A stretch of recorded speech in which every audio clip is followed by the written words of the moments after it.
Ladies and gentlemen, the time that we've all been waiting for, the Age of Fear, begins. We have some nice, exclusive information you're going to see here. They're going to have it later on in the blog. Hopefully, you already saw the other video.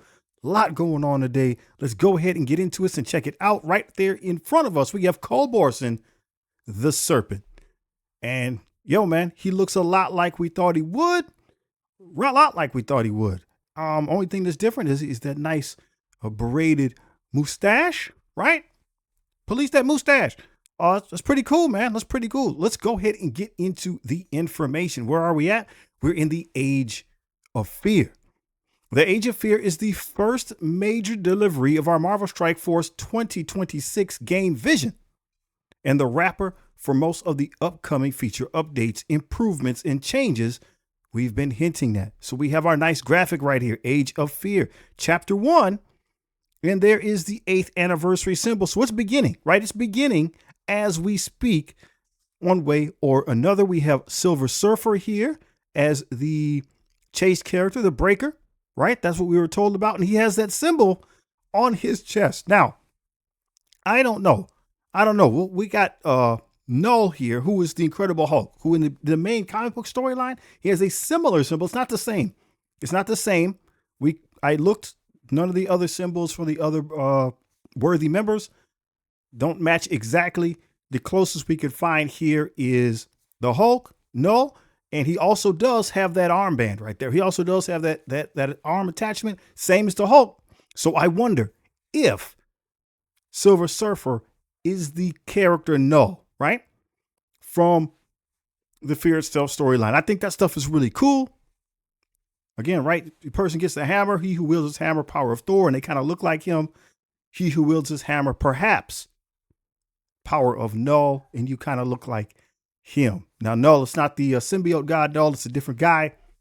Just that detail for those of us who are involved in the comic book storylines. Age of Fear begins. We have April Pools. So that should be coming up soon. Fan favorite reworks. Who could that be? We got Iron Man on the front. Spider-Man already got a rework. Is there more to come there? How about the Incredible Hulk himself? Are we talking about the original Avengers? Thor, Black Widow, things of that nature? Who would be these fan favorites? War revamp, that's happening as we speak. The Maestro, we'll be looking forward to getting into him. Hopefully he's next up. Battleworld is running at the moment for the Sentry, and on my alliance, my endgame alliance, I need a couple more shards. So hopefully this will be the last time, and then we'll get into the Maestro. Gear Tier 21, again, already happening. We're getting some of that now and then. Notice the rest of the chapters. Chapter 2, Spider-Man Brand New Day. That is significant. Just that statement right there, Brand New Day, because Spider-Man is a Sony product in the Marvel universe, but he's not necessarily a Marvel product. Those of us, again, who've been keeping our ear to the ground know that Sony and Marvel, they had a nice, good deal. There's a really good deal right now. There should be some more sharing of said characters, and perhaps this is one of the things that they're doing to showcase that, is he's going to be appearing with names in said games. Could we get characters from that universe? For example, like we see here, it looks like the Scorpion. It looks like it's going to be the Scorpion. We already have a Scorpion in game, but is this going to be a different character? Is this going to be Brand New Day Scorpion? Or maybe they're just sending us off. Maybe it's not him at all. It looks like Scorpion to me. I'm really, though, curious to see what his name actually is. That will show us the status of that relationship between Marvel and Scorpion. Perhaps more characters from those universes can come to the video game world. That would be great. Raid revamp. Now that is something that really, I'm interested in that. What's going to happen? Is just the Annihilation raid going to go away? Are we going to have new raids? That's what I'm hoping for. Some X-Men themed events and more. Chapter 3, we have a shadowy figure here who we don't know. What are your guesses as to who that could be? Avengers Doomsday. So this is going to be coming out, towards the end of the year. So each of these chapters, let's say, are a quarter. I guess third quarter from where we are now puts us at the end of the year, right? The official third quarter wouldn't be that way, but right, 6 months from where we are now puts us into the end of the year where Doomsday would launch. Chapter 4, we have the 9th anniversary. So this is a look full circle here. 9th anniversary. We call it a year from now. And there will be a new PvP mode. Interesting. And more to come. So rumor has it is this is going to be magic, right? That's some of the information that people got going right now. So maybe that's who that is. I don't know. So who would this gentleman right here be? If this character is a mystic character and this character is a tech character and this character is a mutant, what's left? Skill and bio? And we're just guessing, right? I have no idea. I would like to know what you all think. Let me know in the comments below. Here's what we're breaking down today. What is changing across the game in the Age of Fear? What improvements are coming to the age? What does Chapter 1 look like? Your daily path to progress, how you'll earn legends and new characters. All right, excellent questions. Let's get into it. What's different? From weekly stories to major characters, Age of Fear is a single, connected Marvel saga unfolding throughout the year. Your progress won't just live in one corner of the game, but will build week by week as you fight through each saga, chase key characters, and strengthen your roster, and uncover new twists that ladder into future chapters. Starting with Chapter 1, everyone can access some part of the Age of Fear with more to do each day and multiple difficulties for different playstyles and rosters. As the age unfolds, a regular week-to-week cadence of chases, challenges, and modes will begin to take shape. Let's dive in to a Marvel-inspired saga of power, prophecy, and terror, the Age of Fear. Outstanding. So what is it that I'm looking forward to? It looks like there will always be something to do. It looks like that's the goal. It looks like that's the goal. Week by week, as you fight through, there's be stuff happening. Okay? That seems to be the indication. Perhaps we saw the other video today. It seems to be the indication of what's being stated. Everyone can access some part of the Age of Fear. Starting with Chapter 1, everyone can access it, more to do each day. We'll have to see what that means for us as new players. But again, if we've been paying attention, you're able to quickly boost your account to level 90 in a very short period inside of a month. So even if you were to join later, depending on when you're watching this video, even if you were to join later, very quickly, you'll be able to get into the content. That is at least what I think as looking back at what has happened with our own account. Chapter 1, Breaker of Worlds. Story, The Serpent's Rise. Something ancient is stirring. Across the universe, whispers of fear are taking shape, warping heroes, twisting power, and awakening forces long buried. What began as unease is becoming something far more dangerous. The first cracks of loyalty are building as unlikely champions rise and others fall. At the center of it all is the serpent. I love it. Who is the serpent? Long before Earth's heroes knew his name, the serpent, Kull Borson, the god of fear and Odin's own brother, was an ancient evil buried in darkness, waiting for the perfect moment to rise and remind the realms that fear can be stronger than hope. When he finally broke free, he didn't just attack with brute force. He spread panic across the world, fed on terror itself, called down his hammers, and turned the fearful into engines of destruction, wielding immense Asgardian strength, dark magic. We don't need any magic. Shape-shifting power, supernatural durability, and the terrifying ability to go stronger as others trembled around him. But every monster who rules through fear eventually invites a final reckoning. This great shadow hangs over this age and is the ultimate threat at the heart of the story. Over the course of the age, you'll build two forces shaped by the conflict. The mighty, powerful new hero characters and teams forged by the chaos, and the breakers, legendary villain characters who can shatter the battlefield in entirely different ways. Outstanding. All right.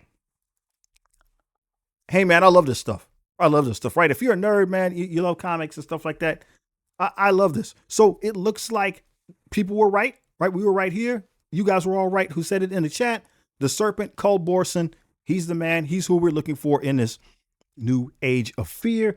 And we're going to have two groups of characters. The mighty, who are going to be heroes, right? Following the storyline, the mighty are heroes. Now, we'll see what Marvel Strike Force does. Even in Marvel Comics, all the mighty weren't technically heroes. It's just that they were fighting on the side of the good guys. So we'll see how it goes in Marvel Strike Force. If you're mighty, maybe that means you're a hero, or maybe that just means you're fighting on the side of the strike team. On the other side, you're going to have the breakers, and they're going to all be legendary characters. They're going to be villains. All right. So again, maybe they're not technically villains, but if you wield one of those hammers, you're a bad guy, right? It kind of, it overtakes you and you become a bad guy, a villain. And for clarification, those, again, the comic book nerds out there, I had to ask myself, so the breakers are the worthy, right? The breakers and the worthy are the same thing. So Cole Borson, he has the breakers. He typically is the only one that calls them that. A lot of times Marvel just calls them the worthy. And then the other side you have are the mighty. So those are our two factions. They make for a great story. Let's see how this is going to happen. The prologue, intro to the story. You're getting the story opener as we speak, a taste of fear. This prologue will bridge you into the age of fear. Month 1, the chase begins. Chapter 1 goes live on May 4th. Chapter 1 goes live May 4th. And the core age of fear experience breaks down like this. Sagas, that's the overall storyline that we're dealing with from chapter to chapter. Sagas drive the weekly story forward. There will always, it seems, be something to do through the week. This isn't difficult content. It's just meant to be story content that moves the story forward. Towers, power your regular character chase characters. We're going to be getting them in towers. Scourges are your path to the chapter's legendary. To get those breakers, there'll be a scourge. Pocket dimensions, raids, danger room offer more rewards in character lanes. Now, I like this, right? Pocket dimensions, we like those. Raids, man, I'm hoping they're making special raids for this. That would be great. That would be awesome. Danger room coming back, that's good. And it also says more rewards in character lanes. So if we're talking about, right, character lanes, it doesn't say teams, it says character. So if we're talking about raids and things like that, could we perhaps see a return to more open-ended type things where you just need to bring mystic, tech, skill characters, villains, heroes, right? Stuff like that, where you can craft your own teams. Sure, there'll be a good team that's you're supposed to be using, but can we use other things as well to augment our experience? I'm really hoping that that's what that verbiage means. Chapter boosts inject power into the characters you care about most. Chapter boost, we'll have to see. Let's dive into each one. Sagas, each page of the story. Age of Fear unfolds through sagas, a weekly series of story nodes that everyone can play. Each week, new story missions arrive to advance the narrative while connecting you to the latest events in the chapter. So when it comes to, let's go back real quick, the sagas, they did say in the video, this is where we were going to get our gold. So I think it's good in the sense that you're always going to have somewhere to go. We'll come back to that a little bit later. Maybe we should address it now. So I like that stuff. I like that stuff. So if they're going to be telling us a story, I'm going to be looking for those nuggets. Maybe we can anticipate what characters and what teams will be coming down the line. I really like that stuff. And some people don't, right? So they're doing something for everybody. Some people don't like it. They're just going to skip over the story, hit auto, get their stuff, get their gold. And that's fine. That's okay. That's okay. What I like is that they recognize there's different people play games for different reasons. There's like 5 main factors that drive people's gaming. You know, collecting everything is some, and some people like the lore. Some people like the stories. Some people like the progression, the challenge, right? And they're addressing all those things that will keep the community happy. Towers unlock the mighty and their allies. Climb towers in each chapter to unlock the characters, including the mighty. Climb towers in each chapter to unlock the characters, including the mighty. So all towers will not be mighty members. Okay. All towers will not be mighty members, it looks like. But if we're going to get one, that's where they're going to be. Powering up your squads to climb floors will be one of your main goals. And with multiple difficulties, all commanders can jump in. In Chapter 1, towers will run in 2-week blocks with the long-term goal of moving to 1-month towers with more floors later in the age. How do you read this? How do you think this is going to go down? In my mind, what I'm seeing, I don't know, but in my mind, what I'm seeing is here's this, boom, big tower. Maybe you could just chew through it all in one day. Maybe. More than likely, I'm hoping its goal is to kind of wear us down, that it'll take 2 weeks for us to keep trying to chew through it, maybe reset. Maybe we got to build somebody up, power somebody up. Oh, this new team came out. This new character came out and we're trying to climb. That's how I'm understanding it, right? You could jump on it and try to get it all done in one day, but it would be challenging. You let me know. Let me know what you think. Long-term goal, again, adding more floors later in the age. So maybe the tower comes back with more difficulty, but your first run, you could chew through it all at once if you wanted to, but hopefully it would be difficult. There says there's different multiple difficulties. Now I'm having difficulty with my mouth. Multiple difficulties. So maybe, again, we could crush it all in one day on super easy, but if we want those good rewards, we need to dial it up. Scourges, legendary breakers. Chapter 1 also features the first big scourge, laying the foundation for future legends, breaker scourges. Scourges are where you unlock the breakers, a chapter's legendary character. If competition is your thing, you'll also be able to climb long-term leaderboards for more rewards, glory, and bragging rights. Okay, so these scourges, this is going to be how we'll get the legendary characters. This is where, if I'm understanding, all the breakers are legendary characters. It looks like there's 4 of them, as we saw in that graphic earlier. 1 a chapter. Pretty good. I like it. Hopefully, you'll be able, again, to go after it day 1. I think from the other video, they're trying to gate things more by ability. Obviously, power is going to help. But if it's not, I like that. If it's not just you have to use this team, right? If you can use any team.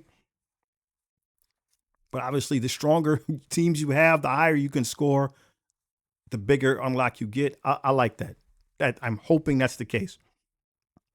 Month 2, new ways to grow your roster. Sagas, towers, and scourges will continue throughout the chapter.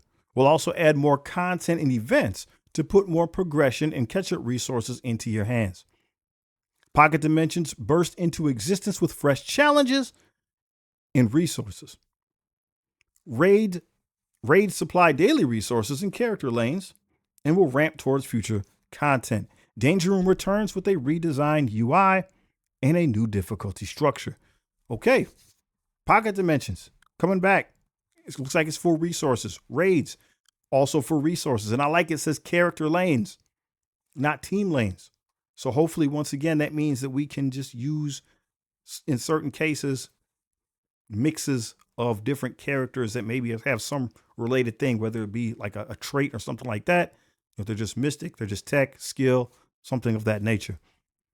Danger Room coming back, and it's going to be redesigned. Cool. With a new difficulty structure, I wonder what that is going to look like. Chapter boost system. When the Age of Fear begins, we'll be removing overpower from the game and introducing a flexible new system that gives you more control over how you strengthen your roster in PvP game modes. Chapter boosts. In game, you'll interact with this system as a celestial transducer. Here's what you need to know about chapter boosts. Chapter boosts replace overpower. The new system hard resets with each chapter. You choose how to equip stat boosts for PvP. Every chapter will have a unique set of boosts that change throughout the age. Chapter 1 boosts: armor, health, damage, focus, resistance. So the main 5, right? The main 5 things. It's good that they're starting there. Players can earn chapter boost resources passively based on their total collection power. So I think there's a lot of good stuff here. I'm not sure how it's going to work. Chapter boost replace overpower. So they said, well, we'll get into it. It says our vision for chapter boost. We want a power system that stays fresh in each chapter, introduces an evolving PvP meta, and gives players meaningful choices rather than a static, permanent advantage. Why now? Well, we heard the feedback on overpower. One of the biggest concerns was that it created a lasting edge in competitive play for a subset of players. Chapter boosts are designed to be a better system for the broader community, more flexible, more customizable, and reset each chapter so everyone gets a fresh start. All right. A lot to dig into right there. Replaces overpower. It's going to apply to still to PvP. So think about this for a minute. With the war changes that just happened, right? So that's fresh. We haven't had a chance really to learn that. Another system coming in, which is fine, right? If you're going to make people learn it, you might as well just throw it all in there so that people nobody has an advantage. We're all learning at the same rate. And the stats that they're working with are the base stats: armor, health, damage, focus, resistance. I don't know. I don't know how to feel about that. I mean, it is interesting. If it's more in the hands of the player and you can make, I don't know, whoever your damage dealer is, right? You can make your Odin or Mr. Daemon that everybody's talking about. I don't have any Daemons on my team, but if you can increase their damage and make them more, right? Give them more damage. Wow, right? Now there's a difference. Now there's a difference between your character and somebody else. And it won't stay around forever, right? There's pluses and negatives with that. That would mean that if you made a mistake, at least at some point that's going to go away. That's the good side of it. If you made a mistake, at least at some point that's going to go away. I would like to hear what you think. There'll be, again, unique set of boosts that change through the age. I would like to hear what you think. Players who invested in their rosters for overpower will still benefit because stronger rosters will passively generate more value in the new system. Meanwhile, everyone gets more access. We hope this will feel like an improvement. What are chapter boosts? Chapter boosts are a customizable stat boosting system that lets you customize your roster for the current chapter's PvP meta. You decide how to equip chapter boosts to support your strategy. Boost stats will change each chapter, offering more gameplay variety as the age unfolds. In chapter 1, boosts can apply to armor, health, damage, focus, resistance. Each boost provides a percentage increase to that stat for associated characters. So I don't know if it's per character or it's just a baseline, kind of like with Stark Tech, right? Stark Tech was just a basic increase across the board for different classifications of characters. That's a system that might already be in the game. Hence, it might be easy to use and adapt for this. So I don't know if it's classified or it's just like it's on Apocalypse. I'm adjusting Apocalypse's stats. I don't know. Or am I adjusting mutant stats? I'm not sure. We'll have to ask some of those questions. Chapter boosts are only active in Alliance War, Cosmic Crucible, Blitz, Real-Time Arena, and Standard Arena. Now, there might be some pushback on some of these things. Blitz, what do you mean Blitz? It's stupid. Real-Time Arena. Well, in War, Crucible, right? You're playing against other people. And that's like for keeps, as we say, in an arena. So that's it. It's on. The game's on. We're fighting. Alliance War started. Crucible started. Whatever you decided to do, that's what you did. Right? And we got to get after it. And you're playing for keeps at that point. The advantage of having Blitz in Real-Time Arena here is that you can practice and kind of get a feel for what you're doing, what other people are doing, how that actually affects the game. And you don't really have as much of a, what am I trying to say? The penalty is not high. You would still have to commit the resources, but you could still be able to test against the computer and blitz what other people have put on theirs and see how it feels. Well, I don't know how it'll look. Like, I'm wondering how it'll look. Will you be able to look and see that, oh, here's character A and he's got, his stats, which are in orange. And then above that, there's some more stats a little bit that are in green. You're like, okay, well, he's got the boost or whatever, boosted stats. Maybe then you click on him and look at his stats and see what's changed. And you decide whether or not that's going to make a difference in what you're trying to do. I'm guessing on that. I have not seen anything. I'm just saying that's one way they could do it. Chapter boosts are about providing the player more choice in theater crafting. You'll be able to tailor power to your playstyle and strengthen specific characters, teams, and chapter metas. How power progression works in each chapter. Chapter boosts are unique to each chapter, keeping your competitive decision making fresh. Chapter boosts remain active for the entire chapter. When a new chapter begins, all your boosts reset and a different set of stats become relevant, giving you a fresh opportunity to build for the next phase of competition. Chapter boosts and essence. Your roster will passively earn a new resource, essence, which can be spent on leveling up stat boosts. Even if you don't update or develop your roster, you'll still earn essence.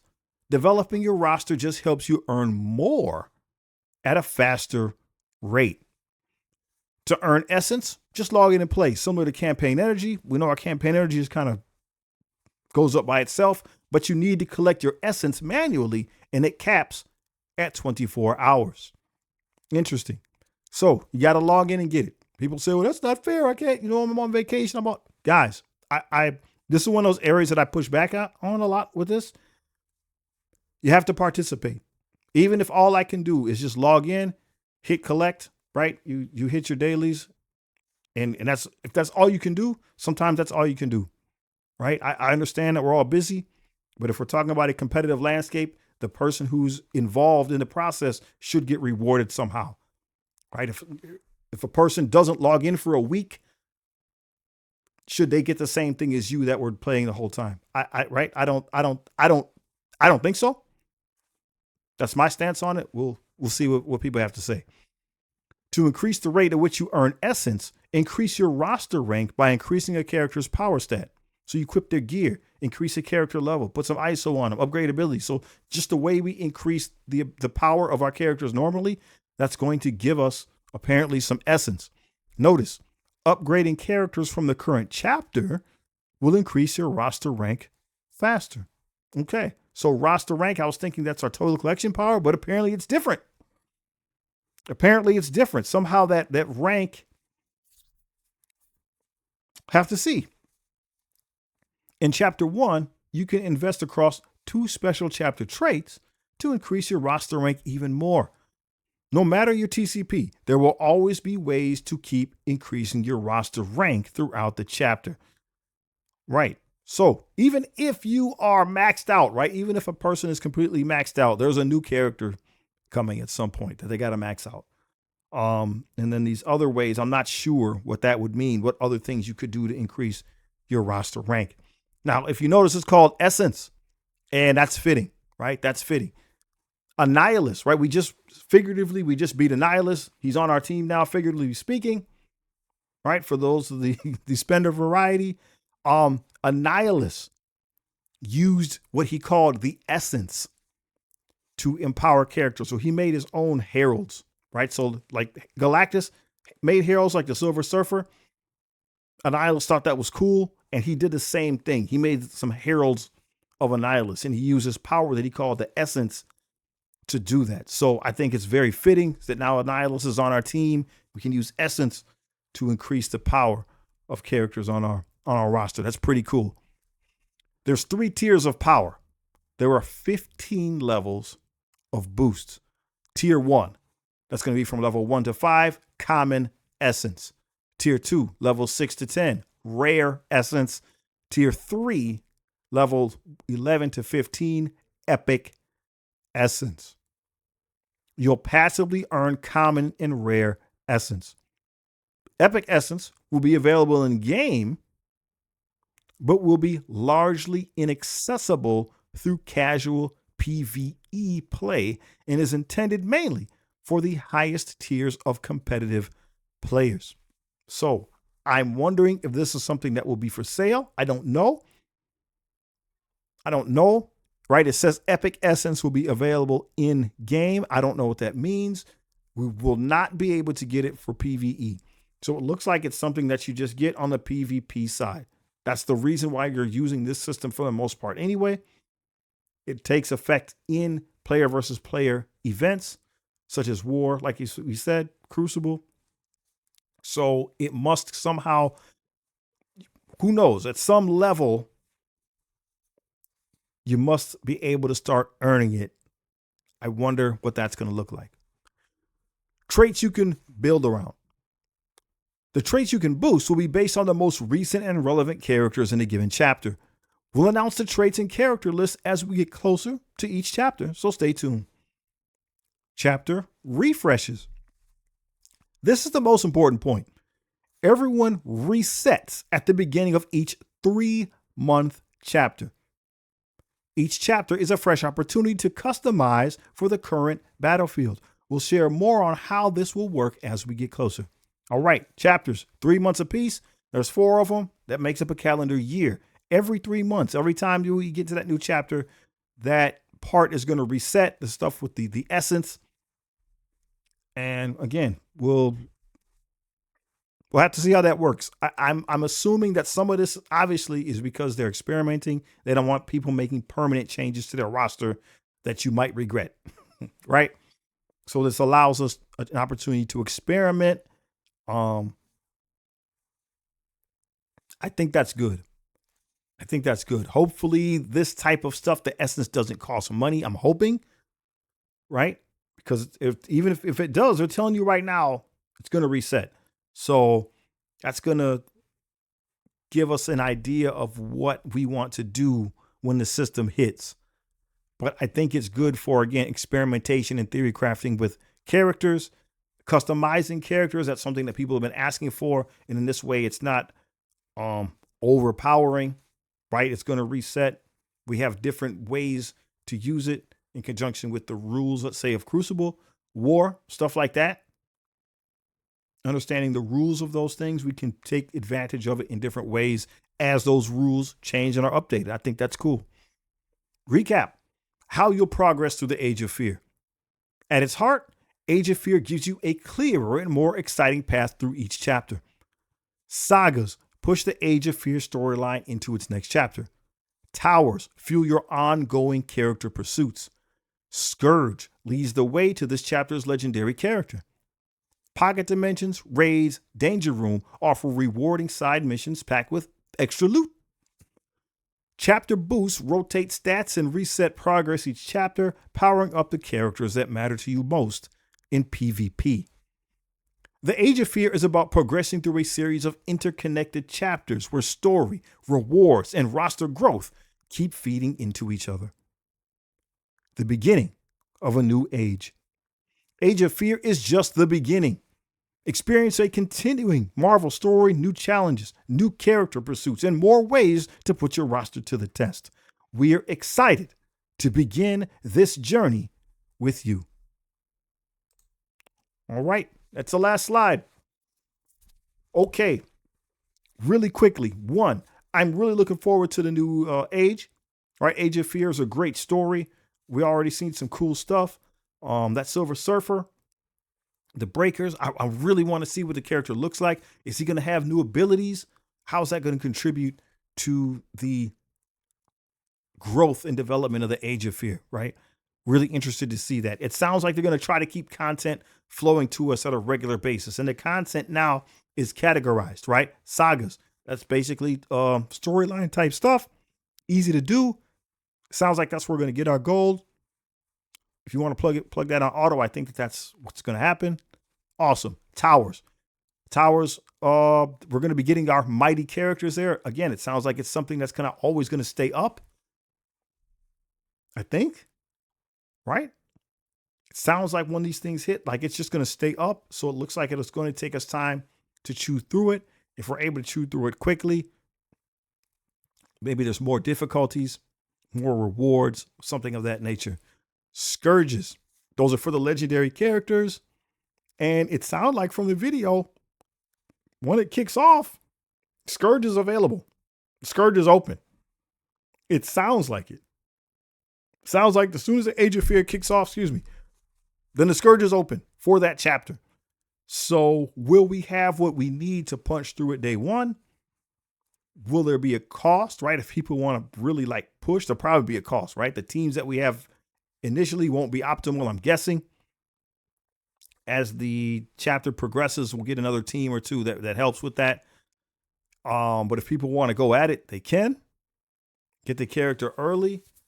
That's how I'm just making stuff up right now. I think in my mind, that's what they're saying. Let me know if I misunderstand. There'll be clarification to come.